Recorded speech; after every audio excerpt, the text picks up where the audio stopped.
SER Podcast. En la cadena SER, Hora 25. Marina Fernández.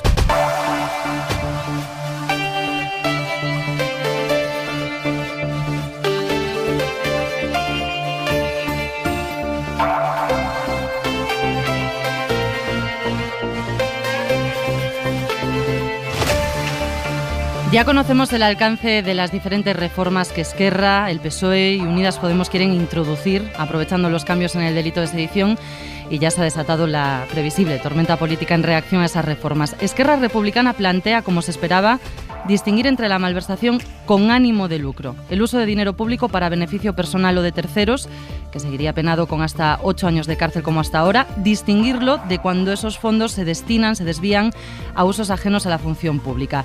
Eso dice la enmienda, que beneficiaría a varios cargos de Esquerra y que PSOE y Unidas Podemos, de momento, se cuidan de apoyar sin fisuras. Dicen que la están estudiando.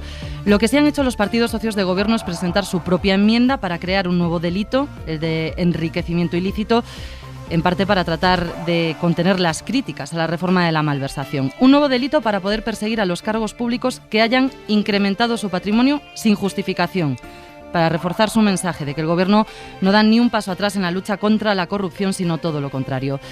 Y por último, y ante el bloqueo del Tribunal Constitucional, el PSOE ha presentado también un texto para modificar el sistema de elección de esos magistrados en el Poder Judicial, para rebajar las mayorías necesarias para esos nombramientos y esquivar a los 8 vocales conservadores que se han negado a nombrar candidato a pesar de que tenían que haberlo hecho antes del 13 de septiembre.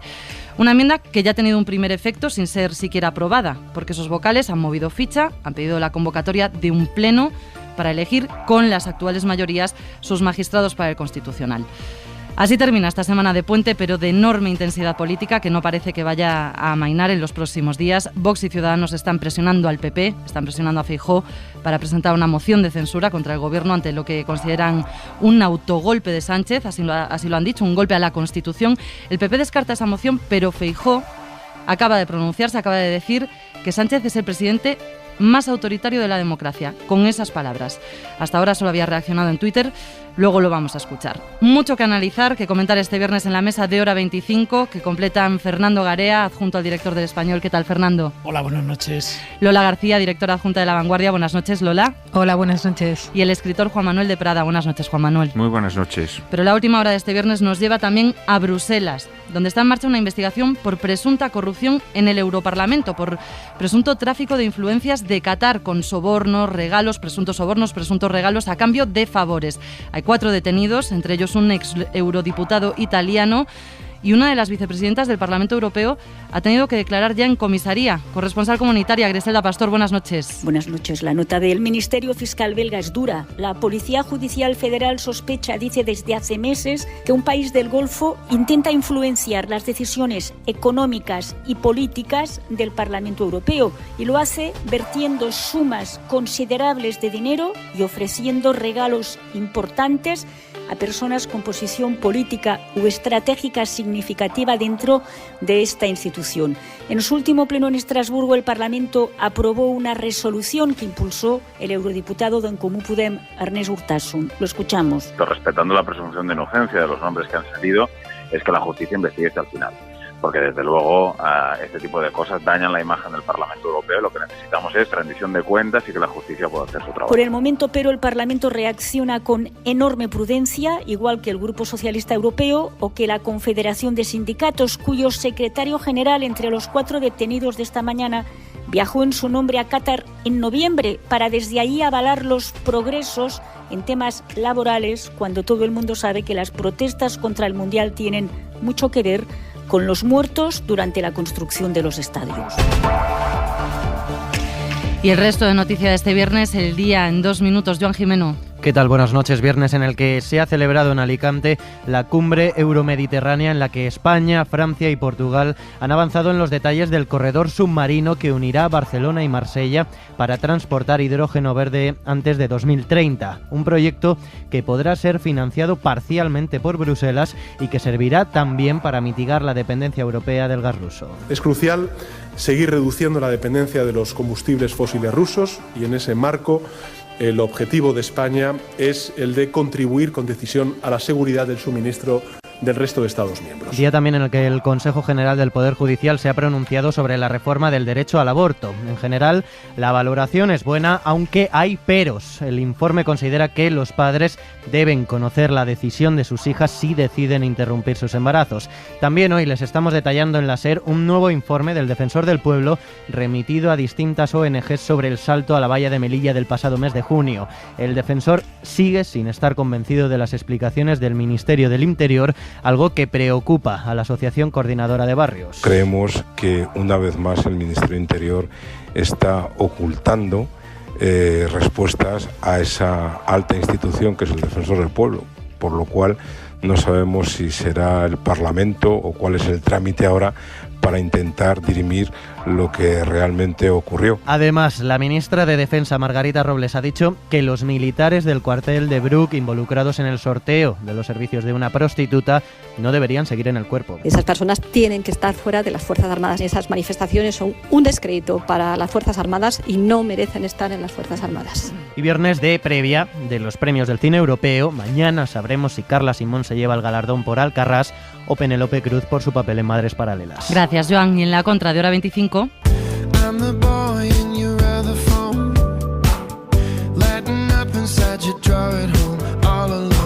Manuel Javois, buenas noches. ¿Qué tal, Marina? Buenas noches. Hasta tú quieres hablar hoy de la reforma de la malversación. Sí, hasta yo, porque lo que se está haciendo, o esa es mi impresión, es meter las manos en el Código Penal para modificar una pena de un delito adecuándola al delincuente, no al posible delincuente, sino al delincuente ya condenado, es decir, una modificación del Código Penal a la carta. Con esta paradoja fúnebre se hace desde el gobierno con vistas a sacar ganancia, que es tener de su parte a los partidos independentistas catalanes. Es casi humorístico, por tanto, que el delito que se modifique sea el de malversación y sus diferencias. Las diferencias entre beneficiarse uno para sí mismo o beneficiar a los demás, como si beneficiar a los demás desde un poder político no fuese siempre beneficiarse a sí mismo. Hace un mes, y disculpa esta vergüenza pública de citarme, escribí que no hay en la naturaleza hoy un espectáculo comparable al de un defensor de la reforma del delito de malversación para abaratarlo delante de una tribuna. La cosa ha empeorado y tiene visos de que seguirá empeorando. Eso te iba a decir, y seguramente vaya a empeorar. Manuel Javois, gracias. Muchas gracias, un beso, chao.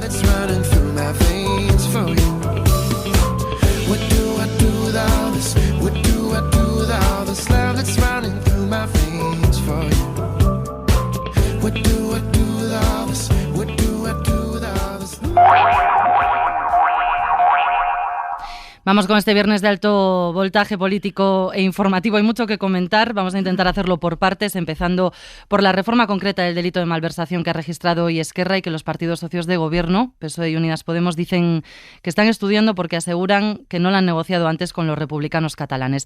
La clave de la propuesta es el concepto de ánimo de lucro, que para Esquerra debe determinar la gravedad del delito. Si se utiliza el dinero público para enriquecerse uno o enriquecer a terceros, la malversación seguiría castigada con hasta 8 años de cárcel, pero si no hay ánimo de lucro, la pena máxima cae a los 3. La respuesta de los socios de coalición, como decíamos, ha sido de prudencia, así que veremos en qué queda finalmente esta posible reforma que el lunes va a analizar la Comisión de Justicia del Congreso. Ana Fernández Vila, buenas noches. ¿Qué tal? Buenas noches. Sí, Esquerra plantea en su enmienda que los casos más graves en los que haya ánimo de lucro se castiguen hasta con 8 años de cárcel y, por otro lado, contempla penas más bajas de entre 6 meses y 3 años para los casos en los que, sin ánimo de apropiarse, eso es textual, se destinara el patrimonio público a usos particulares y ajenos a la función pública. Según los republicanos, ninguno de los dos tipos de malversación sería aplicable a los encausados por el 1 de octubre y desde el PSOE marcan distancias. Pachi López. Tenemos 2 líneas rojas.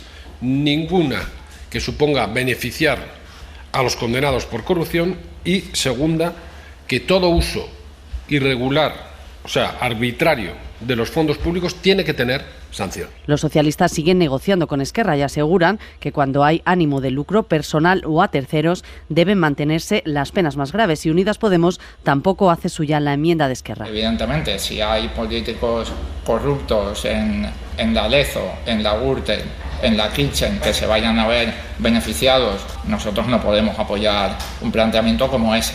Nosotros estamos dispuestos a estudiar la propuesta de Esquerra Republicana pero siempre y cuando no beneficie a ningún condenado por corrupción. Mejor predisposición si tienen a priori los comunes, la marca catalana de Podemos, Jaume Asens. A nosotros la música nos suena bien, estamos de acuerdo en que la reforma del 2015 del Partido Popular era una chapuza. Aunque no descartan presentar una enmienda transaccional para mejorar el texto y garantizar que los corruptos no se van por la puerta de atrás, dicen. Una propuesta que PSOE y Unidas Podemos, como decíamos, están estudiando, pero que de alguna forma han buscado compensar con una enmienda propia que plantea la creación de otro delito, un nuevo delito, el de enriquecimiento ilícito, para perseguir cargos públicos que no puedan justificar un incremento en su patrimonio de más de 250.000 euros. Es una forma de reforzar el argumento de que no va a haber ni un paso atrás en la lucha contra la corrupción. Inma Carretero, buenas noches. ¿Qué tal, Marina? Buenas noches. Cuando Pedro Sánchez dejó la puerta abierta hace semanas a la revisión del delito de malversación, hubo muchas voces en el PSOE y también algunos socios parlamentarios que alertaron del riesgo de que esta modificación se pudiera convertir en un coladero para los corruptos. Muchos socialistas veían además que tenían muy difícil de explicar este cambio en el Código Penal, y este frente es el que pretende taponar el Gobierno con la creación del nuevo delito que ya existe en otros países europeos y con el que intentarán combatir el mensaje de que para beneficiar a los dirigentes independentistas se debilita el régimen penal contra la corrupción. El nuevo delito lo van a regular a través de un artículo nuevo, el 438 bis del Código Penal, que establece que la autoridad pública que haya tenido un incremento patrimonial o una cancelación de deuda por importe superior a 250.000 euros se expone a penas de prisión de entre 6 meses y 3 años, multas por el triple del beneficio que haya obtenido e inhabilitación especial de hasta 7 años. Todo en el caso de que no pueda justificar ese enriquecimiento cuando así se lo ha pedido un organismo oficial, y tienen que poder justificarlo por un periodo de 5 años después de estar en el cargo. Así que dicen fuentes del Gobierno que esto supone un refuerzo en la lucha contra la corrupción.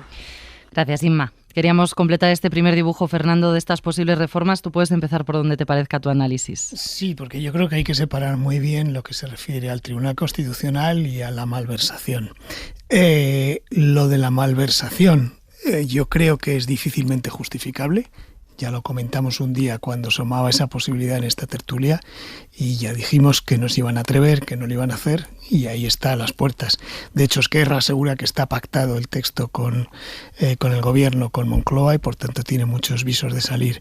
Yo creo que hay un primer punto, y es que los políticos no deben aprobar rebajas de penas de delitos que solo pueden cometer los políticos. Eso como principio. Yo creo que además, se mire por donde se mire, es una banalización esa diferenciación entre la malversación con ánimo de lucro y la malversación sin ánimo de lucro. Yo creo que banaliza el mal uso de los fondos públicos, y además creo que mirando ejemplos concretos en la historia reciente o no tan reciente de casos en los que ha habido esa malversación sin ánimo de lucro de los que se cometían, creo que estaría justificado que no se bajara. Por ejemplo, uso de fondos públicos para desviarlo a quienes participaban en una banda como los GAL, por ejemplo. Uso de fondos públicos para quienes presuntamente crearon una estructura para tapar delitos de corrupción como en la Kitchen. El propio caso de Griñán creo que está justificado según la sentencia y no me parece bien. Si solo se pretende hacer una reforma del Código Penal para casos concretos, como son en este caso lo del procés independentista de Cataluña, sinceramente va contra todo el principio del derecho de cómo se hacen legislaciones y cómo no se puede legislar sobre casos muy concretos, especialmente en el Código Penal. Si a eso le añadimos algo que puede parecer intrascendente, pero que yo le doy siempre mucha importancia, que son los procedimientos, me parece que tocar un Código Penal, y más en lo que se refiere a la corrupción, a través de una enmienda que se presenta en una proposición de ley, sinceramente me parece muy inconveniente y muy poco pensado. Y luego es verdad que el Partido Socialista impulsa esto de endurecer o cambiar el enriquecimiento ilícito que ya existía, pero en mi opinión eso es un señuelo y una cortina de humo para ocultar lo que realmente quiere hacer y lo que ha querido hacer. Y el argumento de equiparar las legislaciones europeas es que ni entro, porque me parece que es mucho más que un señuelo, porque hay muchos delitos en el Código Penal, por ejemplo los de libertad de expresión, los de ofensas religiosas, que no están equiparados a los de Europa y que no se tocan porque no existe esa conveniencia política.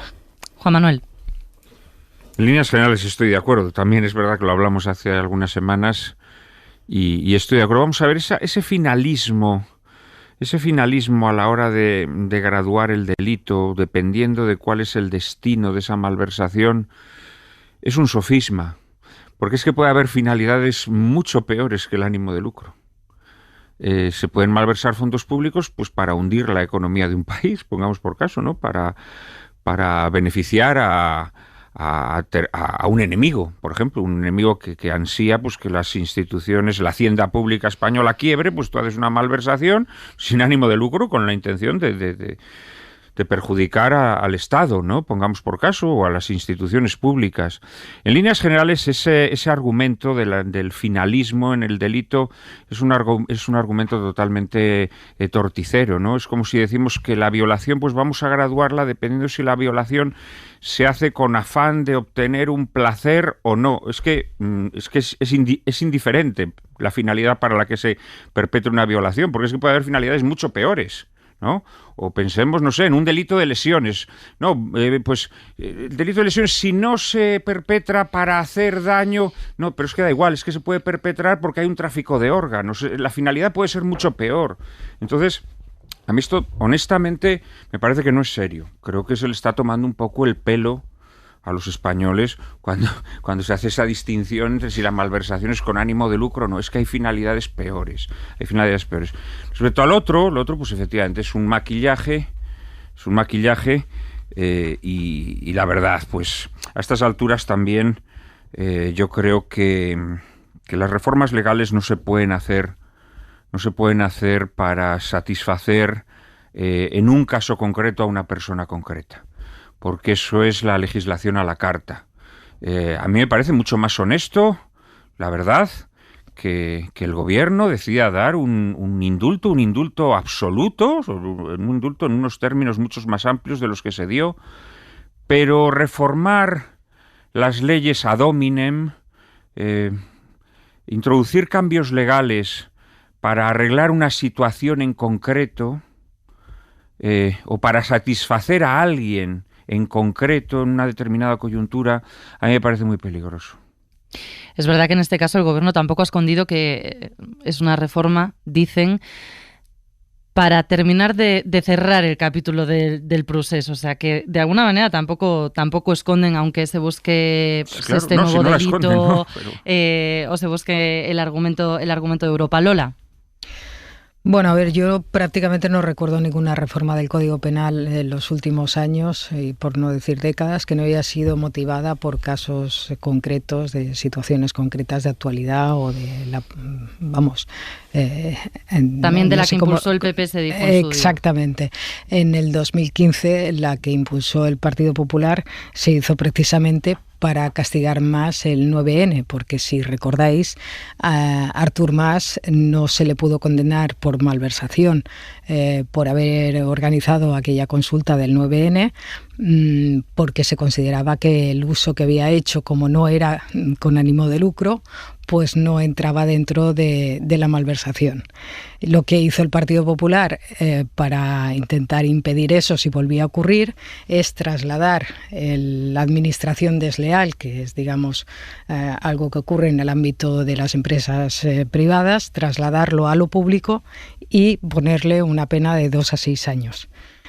Por tanto, también se hizo con una motivación, digamos, de sustrato político. O sea que prácticamente casi todas las reformas del Código Penal vienen motivadas o por escándalos que provocan en la opinión pública una determinada reacción o por situaciones del momento político. En fin, eso suele ocurrir. Y efectivamente, este cambio penal está motivado por la situación concreta de los dirigentes independentistas, no tanto por la situación concreta de los dirigentes independentistas indultados o que ya fueron condenados en su día y ahora están en libertad, aunque estén inhabilitados, sino sobre todo por aquellos casos que van a venir. Es decir, el año que viene, sin esta modificación, van a entrar en la cárcel dirigentes independentistas. Entonces yo creo que lo que hace el gobierno es sopesar pues este escándalo que provoca esta modificación, que por cierto yo creo que se modificará, es decir, no creo que la propuesta de Esquerra Republicana salga tal cual. Creo que el PSOE la intentará retocar para garantizar, o al menos intentar garantizar, que no se produzcan situaciones como la de la ley del sí es sí. Pues lo decía, ahora me he despistado. Lo que se va a intentar hacer es conseguir que esas personas que están pendientes de juicio, que son dirigentes de Esquerra Republicana, pero también de otros partidos, e incluso personas no pertenecientes a partidos, pero que en aquel momento participaron de todo el procés, que no entren en prisión, que podrían ser decenas de personas durante el año que viene. Algo que nos retrotraería aquí en Cataluña pues a las situaciones en las que ya vivimos. Lazos amarillos, acusaciones de represión, pues una situación política mucho más delicada, en fin, toda la tranquilidad política que hemos ganado en los últimos años se vería otra vez en una situación complicada, ¿no? ¿Que eso se deba hacer o no se debe hacer? Pues no lo sé. En fin, es evidente que no es cómodo para el gobierno, es evidente que está hecho con esa motivación exclusiva. Es discutible, efectivamente. Es muy discutible que se haga. Ahora, de ahí a empezar a hablar de golpes de Estado, yo creo que este país debe ser uno de los países con más golpes de Estado por minuto del mundo.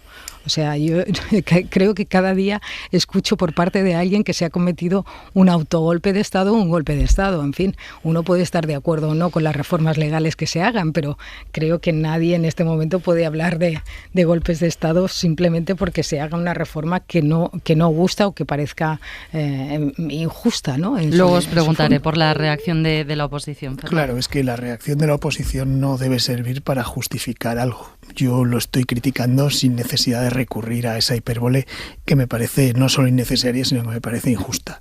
Lo que sí digo es que efectivamente toda reforma del Código Penal tiene, como tú has dicho, un sustrato político, claro.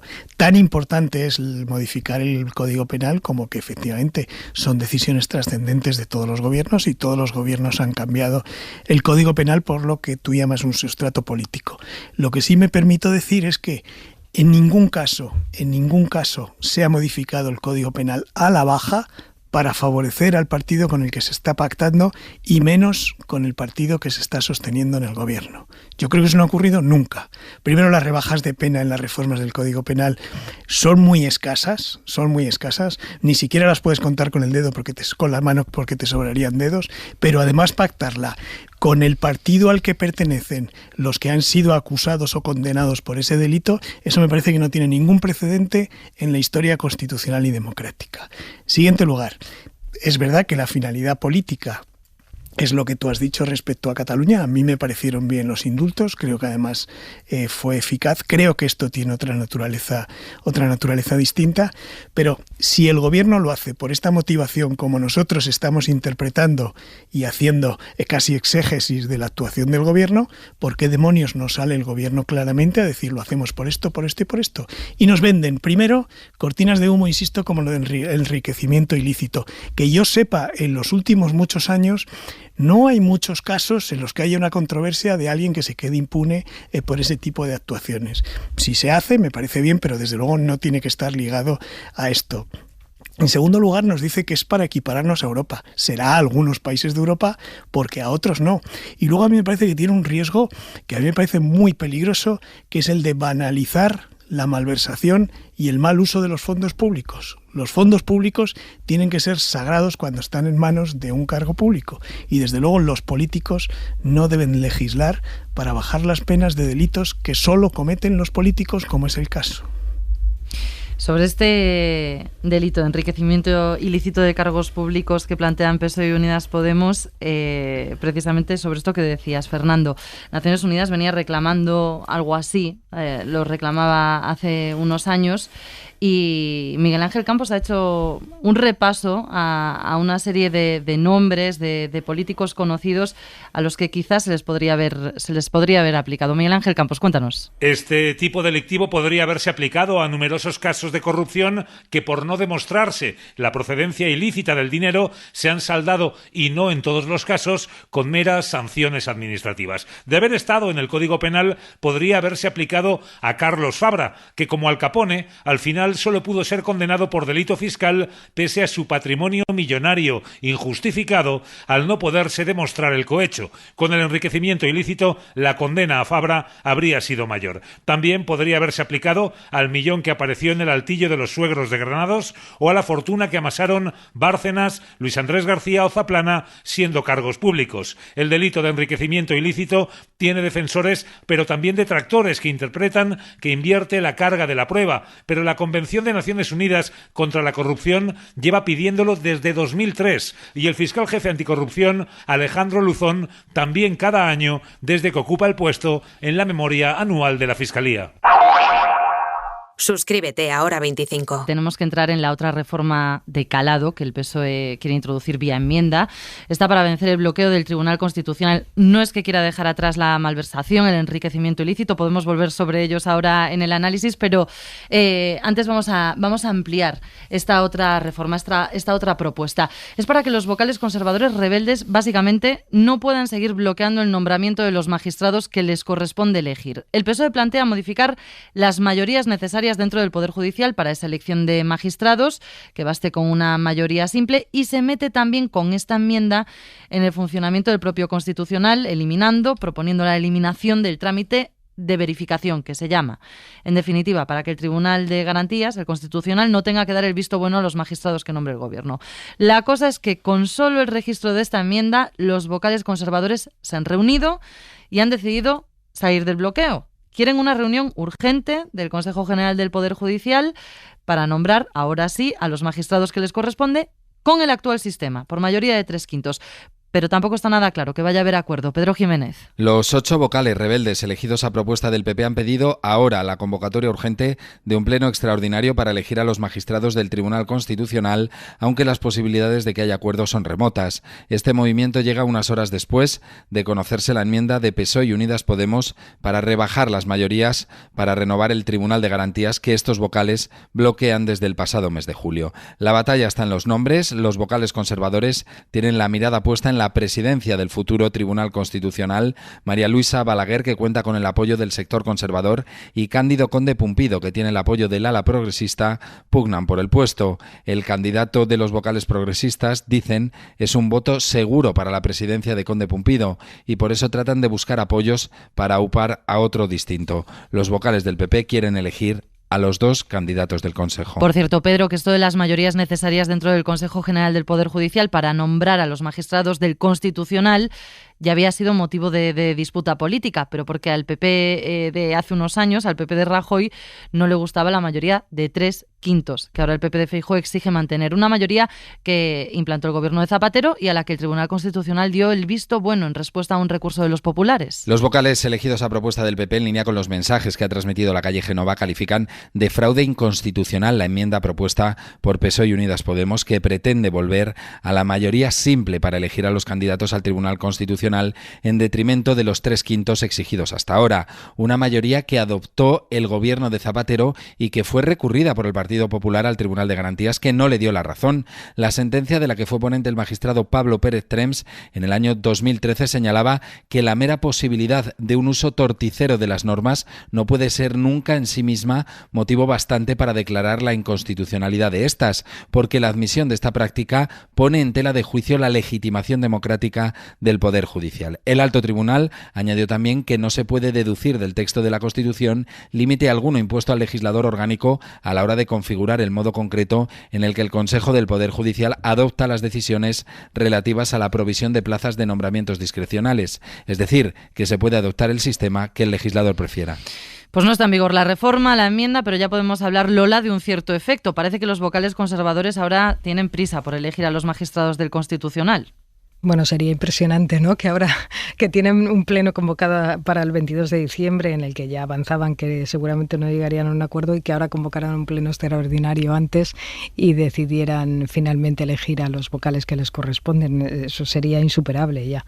Pero bueno, yo creo que así como antes estaba de acuerdo con Fernando en que efectivamente lo que tendría que hacer el gobierno es reconocer por qué hace la reforma del delito de malversación y no irse por las ramas, ¿no?, de buscar otros argumentos, pues también hay que decir que Feijóo por fin también nos ha explicado por qué dejó de negociar con el gobierno la reforma de la renovación del Consejo del Poder Judicial, porque ha dicho hace pocos días que era para proteger al Poder Judicial de este gobierno, ¿no? O sea que ahora ya todos un poco sabemos más claramente qué es lo que estaban buscando cada uno. Yo creo que esta reforma, así como a mí no me gusta, sinceramente, creo que los organismos judiciales deberían, como establece el espíritu y la letra de la Constitución, estar basados en sus nombramientos en consensos más amplios, pero llevamos 4 años, no se renueva el Consejo, Europa nos toca la cara cada 2 por 3 con este tema.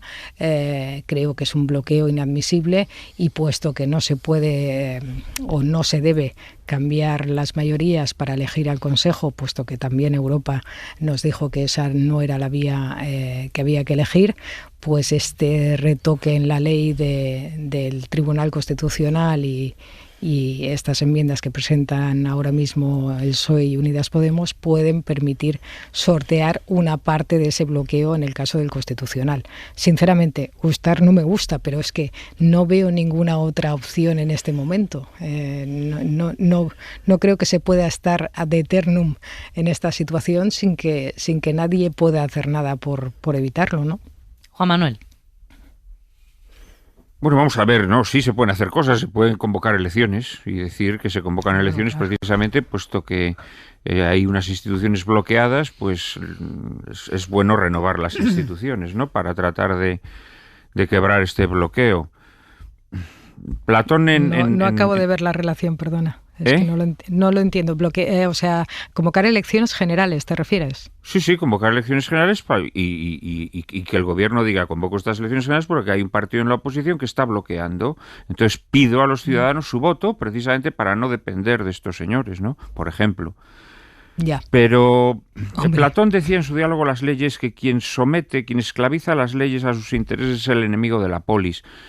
Vamos a ver, yo creo que utilizar las leyes, estar cambiando las leyes para aquello que te interesa en general es un disparate, ¿no? Sí, ya sabemos que lo hacen todos, pero el que lo hagan todos es que, no sé, creo que al único que conduce es a que todos sepamos que todo es una gran mentira. Y entonces al final, bueno, pues si al final el nombramiento de determinados cargos en el Consejo General del Poder Judicial o en el Tribunal Constitucional depende de quién tenga el poder político, bueno, pues ya está, pues entonces que acompasen esos nombramientos a las mayorías políticas para que todo el mundo sepa que en realidad es una cosa tan simple como que quien tiene el poder político es quien controla la mayoría en estos órganos, ¿no? En realidad esto ya lo dijo Gregorio Pérez Barba cuando se estaba discutiendo la Constitución, lo dijo: desengáñense sus señorías. El problema de la interpretación de las leyes es quien tiene la mayoría, es quien tiene el poder político. Pero según tu tesis, el partido de la oposición tendría en su poder prácticamente la capacidad para convocar elecciones. O sea, solo tiene que bloquear... Para forzar esa convocatoria. Claro, no, lo único que quiero decir es que evidentemente, si tú consideras que te están bloqueando, la solución evidentemente no es cambiar el mecanismo legal para salvar ese bloqueo. Es convocar elecciones. Bueno, yo creo que hay unas elecciones que ya se convocaron en su día y hay una mayoría parlamentaria. No he visto que esta mayoría parlamentaria flaquease como para convocar elecciones. Se han aprobado 3 presupuestos, en fin, tiene lugar con mayor o menor fortuna, tiene lugar el desarrollo normal de un gobierno con una mayoría que lo sustenta en el Parlamento. No veo por qué se tendrían que convocar elecciones, sinceramente. No, bueno, pues he puesto eso como un ejemplo de que sí hay otras posibilidades. Naturalmente que sí. Si tú tienes a un partido que te está bloqueando o te está impidiendo alcanzar esas mayorías cualificadas que te pide la ley, no creo que la solución sea quitar esas mayorías cualificadas. Hombre, no la lo solución creo. sería que ese partido se comportase de acuerdo. acuerdo En todo caso, yo creo que es el deterioro institucional, el deterioro institucional que se está provocando. Lo que habrá que procurar es que el votante sepa quién es el culpable. Pero si al deterioro institucional respondes con un deterioro jurídico, pues la verdad, a mí me parece que no es la solución. Bueno, Fernando, una ley orgánica no es un deterioro jurídico. Vamos a incorporar a Fernando también al análisis. Bueno, es hacer depender más el poder del poder judicial de los otros poderes de lo que ya depende. No, si ahora ya depende. Si el bloqueo, hombre, claro, sí, pero cada vez depende más. Es decir, el bloqueo está dependiendo de la instrucción de un partido, en este caso el Partido Popular, como bien explicó Feijóo hace un par de días. Dejadme que incorpore a Fernando, que ya decías a empezar, Fernando, que había que distinguir hoy bien entre unas reformas y otras de las que se han planteado. Sí, yo creo que en el tema del Consejo General del Poder Judicial y Tribunal Constitucional hay que subrayar muchas veces y con muchos colores que aquí lo lamentable y el origen de todo es el bloqueo institucional que provoca el Partido Popular. Ese es el origen de todo, esa es la causa de todo y, por tanto, el Partido Popular lo que está haciendo es incumpliendo su obligación constitucional, que es la de pactar y renovar las instituciones, y le está haciendo mucho daño a las instituciones. Repito, el Partido Popular. Y los jueces conservadores, los vocales conservadores, mejor dicho, los vocales conservadores del Consejo General del Poder Judicial, que se empeñan en no cumplir con su obligación de elegir a los dos vocales, los dos magistrados del Tribunal Constitucional que tienen que elegir. Yo creo que ese es el origen de todo. A partir de ahí, siguiente párrafo, pero insisto, después de subrayar mucho la culpa del Partido Popular. Es dudoso si es conveniente hacer este tipo de cosas. Tan dudoso como que el gobierno, el Partido Socialista, intentó hace justo un año una vía que era reducir las mayorías, luego lo eliminó, dio marcha atrás, luego hizo otra, que es hacer que el Consejo General del Poder Judicial no pudiera hacer ningún nombramiento, luego se rectificó a sí mismo diciendo que sí, que del Constitucional sí. Y yo creo que también juguetear con las instituciones de esa forma, aunque es verdad, repito otra vez, la culpa sea del Partido Popular por bloquear, creo que es peligroso. E insisto también en el tema de las formas y los procedimientos.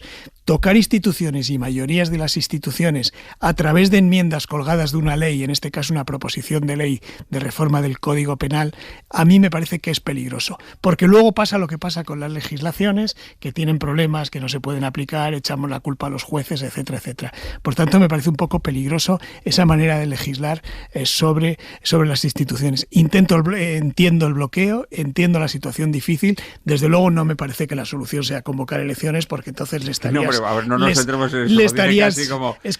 dando a la oposición la capacidad de provocar elecciones. Si de verdad consideras que ese deterioro institucional es tan grave para la democracia, sí sería una solución, creo, mejor que esta. No, yo creo que lo que hay que hacer ahí es exigir responsabilidades a quien lo está haciendo y está siendo absolutamente irresponsable respecto a las instituciones. Pero insisto, esto que me parece peligroso, porque luego si empezamos a profundizar, aunque sean cuestiones muy técnicas, el gobierno dice, volvemos a lo que había antes, cuando esos magistrados se elegían por mayoría simple. Eso no es verdad tampoco, porque ahora, por ejemplo, se hace que no haga falta que haya quórum en la reunión del Pleno del Consejo General del Poder Judicial, y eso es muy importante, porque podría elegirlo solo una parte del Consejo, y además se elimina un trámite que es importante desde el punto de vista de equilibrio de los poderes, que es que en el Constitucional, cuando llegan los designados... El placet, que decíamos, ¿no? Eso es importante, porque no se trata de que llegue alguien, llame a la puerta y diga, oiga, me han hecho magistrado, déjenme entrar, sino que el propio Constitucional tiene que validar la idoneidad objetiva del candidato propuesto. ahora se ha eliminado todas esas garantías. Por lo tanto, yo creo que igual algún exceso se ha cometido también en esta reforma. Insisto, toda la culpa es del PP por mantenerlo bloqueado y por irresponsables. Lola.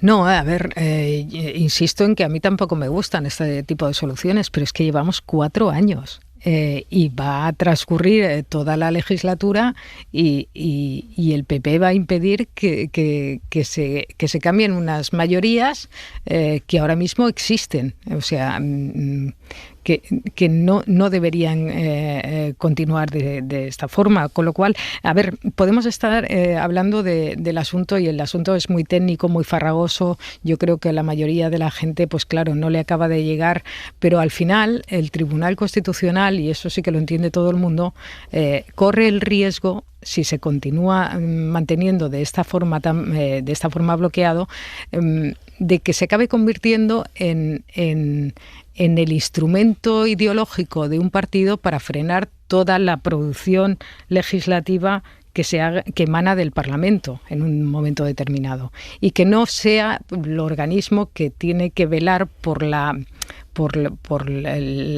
técnica jurídica y porque pues las leyes sean plenamente constitucionales, ¿no? Y eso es lo que está ocurriendo. En fin, se puede legislar una mayoría en el Parlamento en función del resultado de las elecciones, pero sistemáticamente eso se puede revertir gracias al control de un tribunal constitucional por parte de un sector determinado que ya hace 4 años que tendría que haberse renovado. Y a mí eso me parece que también, en fin, yo entiendo que debería, en puridad, debería cambiarse todo el sistema de elección de estos organismos. Pero bueno, la Constitución previó probablemente con un exceso de optimismo, pues una lealtad institucional que hoy en día no se está dando. En realidad, ¿sabéis por qué el gobierno va a hacer esta reforma de Matute? ¿Y por qué ahora? Que es también una pregunta pregunta la va a que hacer por la misma razón. La van a hacer por la misma razón por la que el Partido Popular ha decidido no llegar a acuerdos, porque saben que les sale gratis, porque saben que sus votantes esto no lo sancionan, no lo castigan de ninguna manera. Y esto también es trágico, ¿eh? Esto te refieres a lo que tiene que ver con el Constitucional y el Consejo General del Poder Judicial, no con todo lo que estamos tocando esta noche. ¿Por qué se adoptan medidas que claramente, pues hombre, cuando tú eres una persona que contempla las cosas con ecuanimidad, pues consideras que no están bien hechas? ¿Por qué lo hacen? Bueno, pues porque saben que gozan de una bolsa de votantes que no se inmutan, que les votan a piñón fijo. Esto es así de duro, ¿eh? Sí, lo que pasa es que Es decir, ni el Partido Popular habría hecho lo que ha hecho, ni ahora el Partido Socialista haría lo que va a hacer si no supiesen que esto les sale gratis. Sí, yo no tengo ninguna duda de que el Partido Popular cuenta con la baza y la ventaja de saber que sus bases y sus votantes no les importa que ocurra esto. Lo que ocurre es que lo que hay que hacer es exigirle al Partido Popular una lealtad constitucional que debe tener. Porque luego el PP... No, por supuesto, pero creo que hay que recordárselo cada día, porque el PP luego se pasa la vida diciendo que es un partido constitucionalista, excluyendo de la Constitución a otros partidos, Esquerra, Bildu, e incluso al Partido Socialista muchas veces. Pues para ser constitucionalista tienes que cumplir la Constitución de principio a fin. Y una de las cosas que tienes que cumplir es efectivamente los consensos para los nombramientos, porque además a veces se dice, ¿y por qué no se hacen por mayoría absoluta o mayoría simple? ¿Por qué se exigen esas mayorías y sin embargo para elegir presidente del gobierno, que más trascendente, basta? Pues tiene una razón muy sencilla, porque se trata precisamente de cuando afecta a otros poderes del Estado distintos al Ejecutivo o al Legislativo, y como de alguna forma estás interfiriendo en esos poderes, lo que tienes que hacer es buscar controles en forma de consenso para hacer eso. Pero lo que es impresentable es que el Partido Popular mantenga esta situación, y es muy impresentable también lo de los vocales del Consejo General del Poder Judicial, sobre los que hay que poner también, subrayar el peso de la responsabilidad por lo que están haciendo, o mejor dicho, por lo que no están haciendo. Que están incumpliendo también un mandato, la ley, vamos, básicamente. Vamos si mañana ni siquiera se puede gozar de una mayoría simple, es que quien gobierne puede decir, pues no, van a ser los que yo designe. Claro, y a este paso, pues hombre, el deterioro tampoco tiene un freno. No, yo honestamente no creo que sea la solución, ¿eh? No creo que sea la solución. Vamos a entrar ya con las reacciones de la oposición a todas estas posibles reformas. Vox y Ciudadanos reclaman una moción de censura. La extrema derecha asegura que busca un candidato independiente para sustituir a Pedro Sánchez.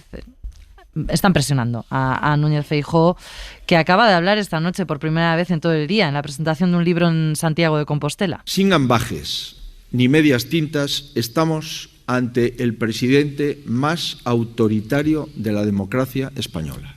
Nunca he estado tan preocupado por el futuro de España como ahora. España no tiene ni la política ni el gobierno que merece. Son algunas de las cosas que ha dicho Feijóo esta noche. Más allá de calificativos, el PP anuncia una ofensiva en los tribunales en Europa contra estas medidas, pero esa moción de censura que reclaman Vox y Ciudadanos, de momento los populares la descartan. David Junquera, buenas noches. Buenas noches. Todo vale en este final de año para Pedro Sánchez, dice el PP. Pues estamos aquí en mitad de un puente entre polvorones ya y villancicos, viendo cómo Pedro Sánchez, por mantener su gobierno, es capaz absolutamente de cualquier cosa. Los populares dicen que van a presentar recursos en el Constitucional que denunciarán los cambios en Europa y los derogarán cuando lleguen al poder, algo que no es suficiente para Ciudadanos, que no se ahorra calificativos a la hora de referirse al presidente del gobierno.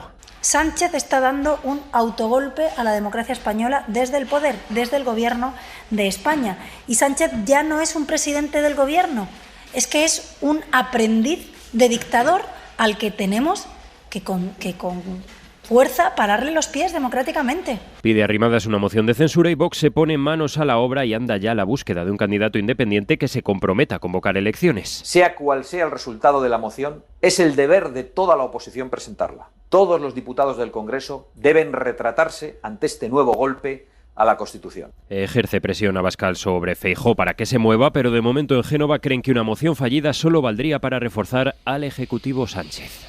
Lola, estamos ante el presidente más autoritario de la democracia española, dice Feijóo, aprendiz de dictador, deriva autoritaria, golpe a la Constitución. ¿Qué te parece la respuesta de la oposición de derechas? Bueno, ya lo comentaba antes, a mí me parece que se utiliza este tipo de símiles, bueno, no sé si son símiles, son directamente acusaciones, ¿no?, de golpismo con una facilidad impresionante. O sea, es que me parece, si antes hablaba Fernando del tema de la banalización de la malversación, esto sí que es banalización de las dictaduras y de los golpes de Estado, porque en fin, me parece de todo punto excesivo. Además es que parece que nos hemos acostumbrado, ¿no? Desde algunas cosas de la política catalana muy negativas parece que se estén extendiendo a la política española. Porque aquí lo de los golpes de Estado lo escuchamos durante bastante tiempo. Yo creo que, en fin, eso no hace ningún bien a la política, no sirve para gran cosa más que para crispar más. A ver, está hecho, digamos, muy a sabiendas, no es... o sea, no es algo que se diga porque sí, se va creando un cierto clima, ¿no?, de que se está actuando de una manera pues o fuera de la ley o de una manera en fin, que hay que tomar medidas drásticas para proteger la democracia.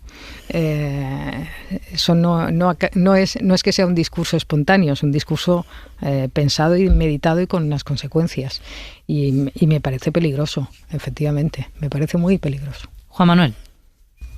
Bueno, yo ya he dicho que este es un caso evidente de someter la ley a tus intereses, ¿no? A mí no me gustan, desde luego, esos símiles tan tremendistas, ¿no? Yo creo que el símil histórico que más se puede adecuar a esto es lo del nudo gordiano de Alejandro, ¿no? El nudo gordiano, como sabéis, pues nadie era capaz de desliarlo y le pidieron a Alejandro que lo desliara y Alejandro lo que cogió fue la espada y le pegó un tajo y se dejó de contemplaciones, ¿no? Esto siempre se pone como ejemplo del político, sí, que se salta las normas, ¿no? O que en un gesto de audacia y de arrogancia, pues acaba con los trámites propios de la política, ¿no? A mí esto sí me parece peligroso. sí me parece peligroso. Es verdad que es en una situación de deterioro que otros han causado y que se arrastra desde hace muchísimo tiempo. Pero yo no creo que a los deterioros se tenga que responder de estas maneras, ¿no? Hora 25 en SER Podcast. En la cadena SER, Hora 25. Marina Fernández. Y empezamos a cerrar este viernes 9 de diciembre en el que Argentina se acaba de clasificar para las semifinales del Mundial. Pero además acabamos de conocer la primera consecuencia de la investigación por presunta corrupción en el Europarlamento, una investigación por presunto tráfico de influencias de Qatar, con presuntos sobornos, regalos a cambio de favores. El Grupo Socialista ha suspendido a la vicepresidenta del Europarlamento, detenida hoy por la policía belga. Joan Jimeno, buenas noches. ¿Qué tal? Buenas noches, Marina. Lo acaba de comunicar el Grupo de los Socialistas y Demócratas del Parlamento Europeo, que con efecto inmediato toma la decisión de suspender de pertenencia a su eurodiputada, la griega Eva Kaili, en respuesta a las investigaciones que están en marcha. Una investigación que la involucra en un presunto caso de corrupción para blanquear en Bruselas al régimen de Qatar y al Mundial, que está en marcha a cambio supuestamente de dinero y regalos importantes. A lo largo de este viernes, la policía belga ha realizado 4 detenciones y 14 registros. La ropa para mañana, Luismi Pérez, buenas noches. Buenas noches, Marina. Pues habrá que recuperar la ropa de abrigo un poquito más gruesa, esa que mucha gente todavía no ha llegado a estrenar. Este fin de semana baja bastante la temperatura. La noche, sobre todo del sábado al domingo, también la del domingo al lunes, habrá bastantes heladas. Y todavía con lluvia, que esta noche va a caer con más ganas en el nordeste del país, mañana en Baleares. Y como decía la gran canción de los Héroes del Silencio, estamos entre dos tierras. Esta borrasca que se va por el Mediterráneo y otra marina que llega el domingo por el sur del país. Va a llover de lo lindo el domingo, de Madrid, Castilla y León y el sur de Aragón hacia el sur. Bueno, falta hace, ¿no, Luismi? Sí, y parece que el grifo sigue abierto, por tanto, muy buenas noticias, sobre todo para las cuencas del Tajo, del Duero, del Guadiana y del Guadalquivir. Buenas noticias para desearte un buen fin de semana. Luismi, igualmente, chao. Un abrazo. Juan Manuel, te había interrumpido en tu primera reflexión, tu primera análisis. No, más o menos había terminado. Realmente, simplemente decir esto, ¿no? Que es verdad que estos apelativos o estos calificativos del autogolpe, que por cierto no sé lo que significa la palabra autogolpe, es verdad, no sé lo que significa, es un término absurdo, no acabo de captar su significado, o golpe de Estado, que ciertamente es banalizar. Lo que pasa que sí que creo que es deteriorar las instituciones, deteriorar el funcionamiento de las instituciones y los mecanismos legales establecidos, creo que hay que intentar respetarlos. Decía que es verdad que esto es consecuencia de un proceso penoso, pero yo no creo que la manera de solucionar los problemas sea pegando un tajo al nudo gordiano. Es lo que quise decir antes. Bueno, yo también creo que esas hipérboles son no solo innecesarias, sino que son peligrosas, son muy trumpistas, por cierto, y yo creo que no se corresponde a la realidad. Un golpe de Estado es otra cosa, un gobierno autoritario es otra cosa, y hay mucha gente de este país que todavía lo sabe lo que ocurrió entonces, y yo creo que no se debe banalizar eso en absoluto. Y añadiendo algo más, yo creo que el anuncio de Vox de la moción de censura, yo diría, he visto un tuit de Rufián en ese sentido, me parece bastante brillante. No es una moción de censura contra Pedro Sánchez, sino contra Núñez Feijóo. Es que eso quería preguntarte, Fernando, ¿cómo lees tú esa presión a Feijóo de Vox y de Ciudadanos? Hoy Inés Arrimadas también le ha atizado a Feijóo al principio cuando solo había reaccionado en Twitter. No basta un tuit. Pues con Ciudadanos soy benevolente y bastante tienen con lo que tienen, ¿no? Con lo cual ya digo bastante. Y Vox, yo creo que... A veces la benevolencia es tremenda, sí, Fernando. Sí, pero Ciudadanos no ha pedido la moción de censura. Sí, lo que pasa es que no tiene diputados suficientes para presentarla. Si la tuviera, ya había presentado 4 esta moción de esta legislatura. Yo creo que Vox lo que intenta es sacar la cabeza por algún lado. Yo creo que sabe que la otra le salió bien y que a Pablo Casado no le salió tan bien, y yo creo que lo que busca precisamente es presentarle, insisto, frente a Núñez Feijóo, esto de tú eres un blando y aquí estoy yo para presentarlo, aunque sea de forma simbólica.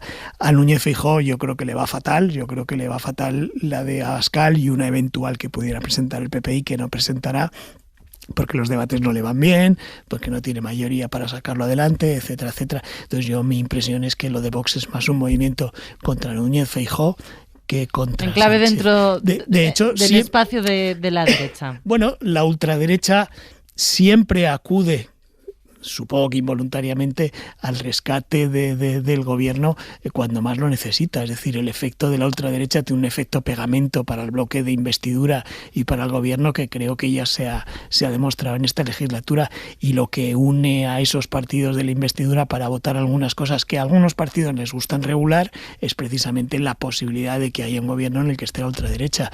Yo creo que eso es una evidencia, y cuanto más se agita Vox, más le ayuda al gobierno. Juan Manuel. Sí, en eso estamos de acuerdo. Es decir, es verdad que hay formaciones políticas que en un determinado momento sí podrían a lo mejor sumarse a una moción de censura que, estando impulsada por Vox, nunca la van a votar, ¿no? Pues no sé, pienso por ejemplo en el PNV, por ejemplo, ¿no? Lo que ocurre es que Vox, al lanzar ese órdago, que por cierto ya de alguna manera es algo que en otras ocasiones ha comentado, queda a rehén de sus palabras. En realidad ahora la pregunta sería si Vox va a presentar esa moción de censura.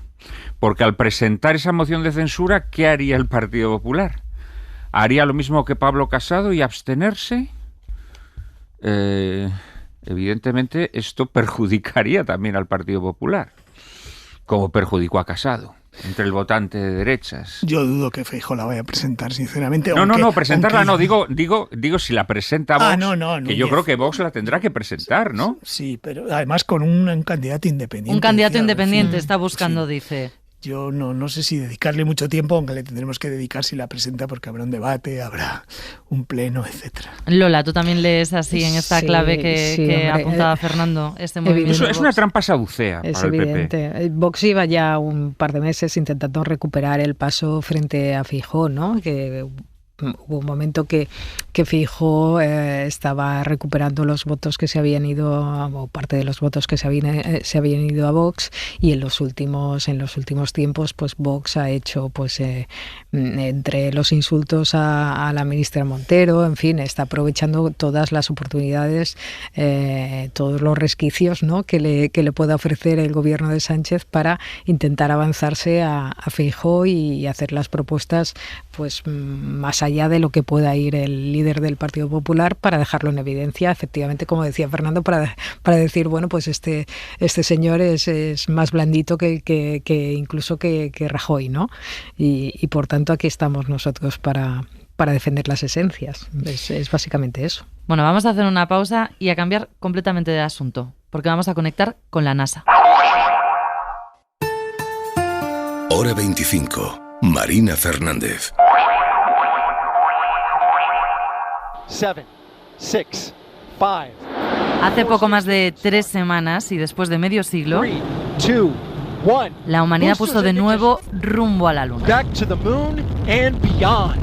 Y más allá, como dijeron en el lanzamiento de la nave espacial Orión. Pero antes toca parada de vuelta en la Tierra. Este fin de semana termina un viaje histórico más allá de la Luna. El domingo, alrededor de las 4 menos 20 hora española, la cápsula va a amerizar en el Océano Pacífico, marcando el final del primer vuelo de esta nueva misión de la NASA que tiene la vista puesta muy, muy lejos, en Marte. Zaida Ivette Hernández es ingeniera del Centro Espacial Johnson de la NASA. ¿Qué tal? Buenas noches. Hola, muy buenas noches. Decíamos que el domingo está previsto que la nave Orión regrese a la Tierra intacta. Esa es la idea, porque está diseñada para llevar astronautas a la Luna y traerlos de vuelta. ¿Qué es lo más peligroso de una maniobra como esta? Bueno, lo más peligroso es que vamos a regresar con un escudo térmico nuevo. Hemos hecho muchas pruebas para asegurarnos que sea muy seguro, pero es algo que por primera vez va a haber unas temperaturas muy extremas. Así que vamos a estar monitoreando el amerizaje y esperamos que todo salga muy bien. Dígame, ¿qué velocidades y qué temperaturas se van a alcanzar en esa maniobra de reentrada? Si la he entendido bien, es un escudo que no se ha probado hasta ahora. Bueno, no se ha probado en las condiciones que llegando del espacio, pero sí se ha probado en unas instalaciones que tenemos en diferentes partes de los Estados Unidos. Tenemos un centro que se llama Arc Jet Facility que puede hacer unas simulaciones de reentrada, pero por supuesto que ya llegando del espacio es una velocidad mucho más extrema, son como 25,000 millas por hora y puede llegar hasta temperaturas de 5.000 grados Fahrenheit, que es algo demasiadamente caloroso. Prácticamente un infierno. Digamos que esa es la fase de atravesar las capas altas de la atmósfera. Luego la nave tiene que reducir, ¿no?, de forma drástica su velocidad para caer sin daños frente a la costa de San Diego. Esa es la idea. ¿Esto cómo se consigue? Frenar así la velocidad. ¿Diría que es la fase más complicada de esta nueva misión? Bueno, creo que hay un periodo que se llama Max Q, que es cuando el cohete va para el espacio, que es lo que se considera la parte que es más peligrosa. Pero también sí, son varias maniobras que también son cosas críticas, y tiene como un sistema de paracaídas que ayuda para que la velocidad no sea tan alta, y va a caer en el Océano Pacífico.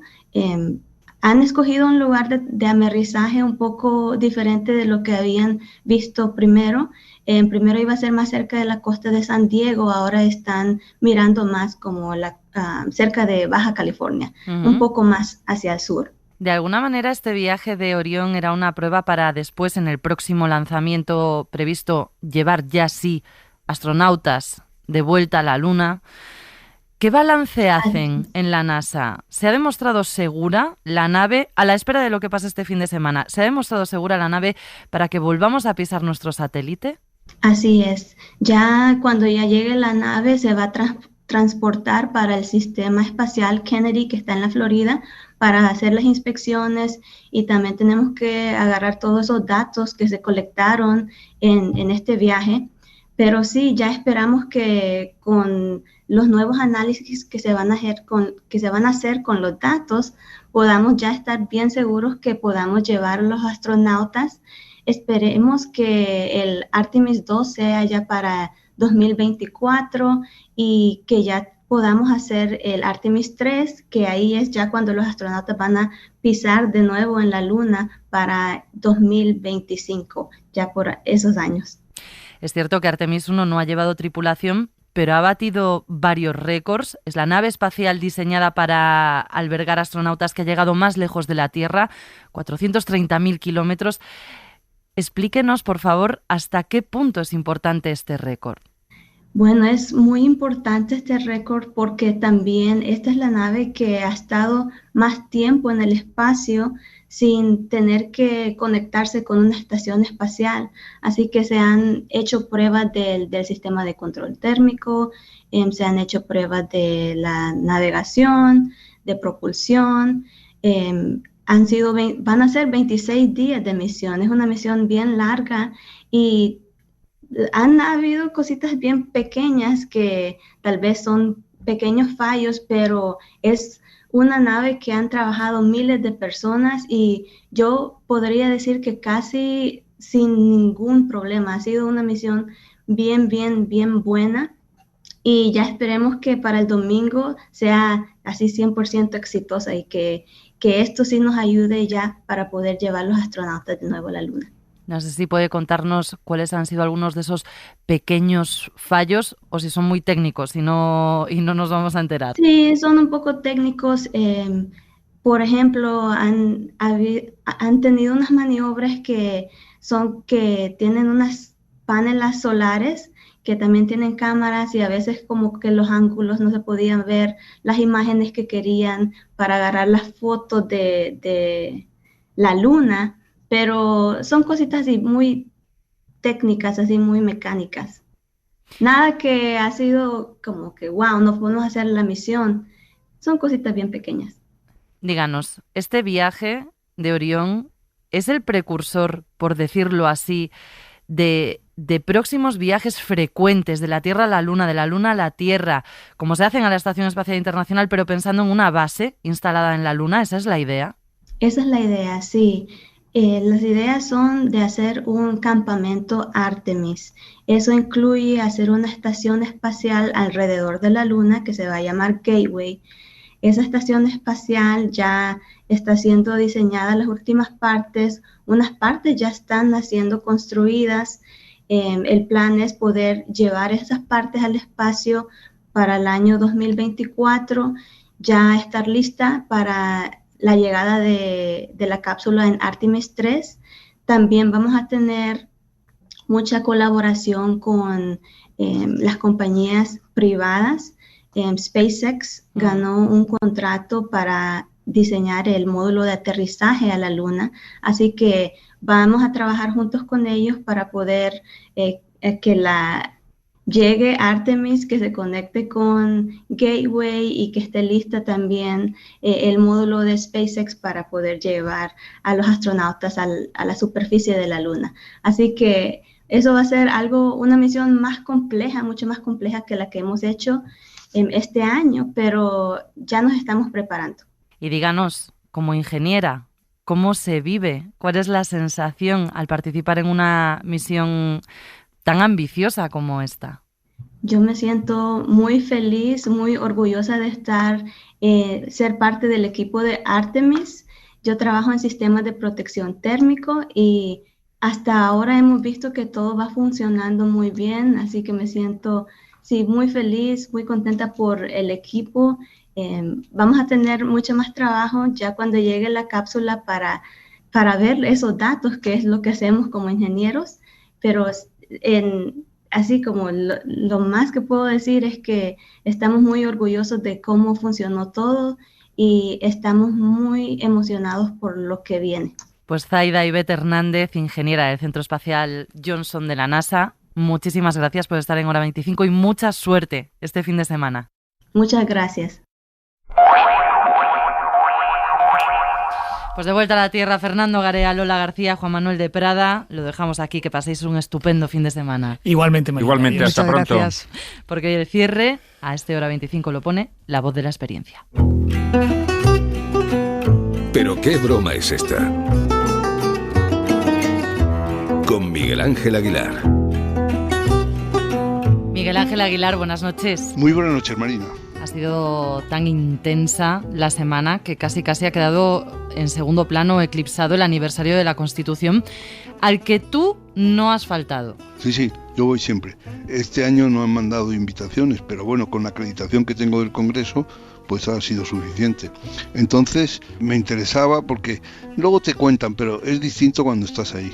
Claro. Entonces, cuando estás ahí, Marina, lo primero es que tuvieron 45 minutos de reloj sentados a una gente ya de cierta edad. Vamos, te lo digo yo porque la comparto. Y porque la Constitución ya tiene sus años también. Claro. Entonces, sentaditos, 45 minutos de retraso sobre el horario previsto, sentaditos a la intemperie, que me pareció, entre tú y yo, que no salga de aquí, una descortesía. Y luego el discurso de la presidenta eludió cualquiera de los asuntos donde el asunto resbala, ¿no? No mencionó, por supuesto, las broncas que hay, ni para hacer una alusión, nada. Parecía que hablaba Alicia en el País de las Maravillas. Y además, luego hay una cosa que nos pasa con estos aniversarios, con la fiesta del 12 de octubre, que es lo que nos pasaba con las cumbres iberoamericanas. Se reunían, hablaban, pero al final, ¿qué quedaba? ¿Ha venido Castro o no ha venido Castro? ¿Se había ido Fidel Castro? O sea, todo quedaba borrado y la única cuestión que era noticiosa era que Fidel Castro no había asistido o que esta vez, gloriosamente, Fidel Castro había ido. Pero de todo lo que ahí se había tratado y acordado y puesto en marcha, de eso, nada de nada. Pues aquí estamos un poco en lo mismo, que no fueron los aliados del gobierno, que no fueron los portavoces de Esquerra Republicana, de Bildu, de no sé qué, de no sé cuál, que no fueron una serie de presidentes de comunidades autónomas, no ya los habituales que no van, porque dicen que no tienen nada que celebrar, como el de Cataluña, el del País Vasco, etcétera, sino también pues otra gente, ¿no?, que se ausentó y que es un poquito más doloroso, ¿no?, porque no estaban los de Castilla-La Mancha, ni Valencia, ni Asturias, ni Baleares y Aragón, por decir algunas de las comunidades que están gobernadas por el Partido Socialista. Así que luego ya pues dentro, con las alfombras y el calor y las copas y los canapés, pues el asunto se hizo más llevadero, pero al principio lo que te he contado. Entre el frío, la espera y las ausencias, sí. En fin, un aniversario mejorable. Frustrado, Miguel Ángel, sí. Hasta la semana que viene, un beso. Hasta la semana que viene, Marina, gracias. ¿Pero qué broma es esta? Con Miguel Ángel Aguilar.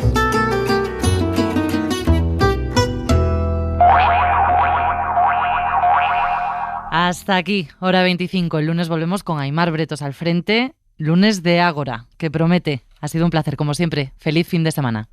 Suscríbete a Hora 25. Todos los episodios y contenidos adicionales en la app de Cadena SER y en nuestros canales de Apple Podcast, Spotify, iVoox, Google Podcast y YouTube. Escúchanos en directo en la SER de lunes a viernes a las 8 de la tarde.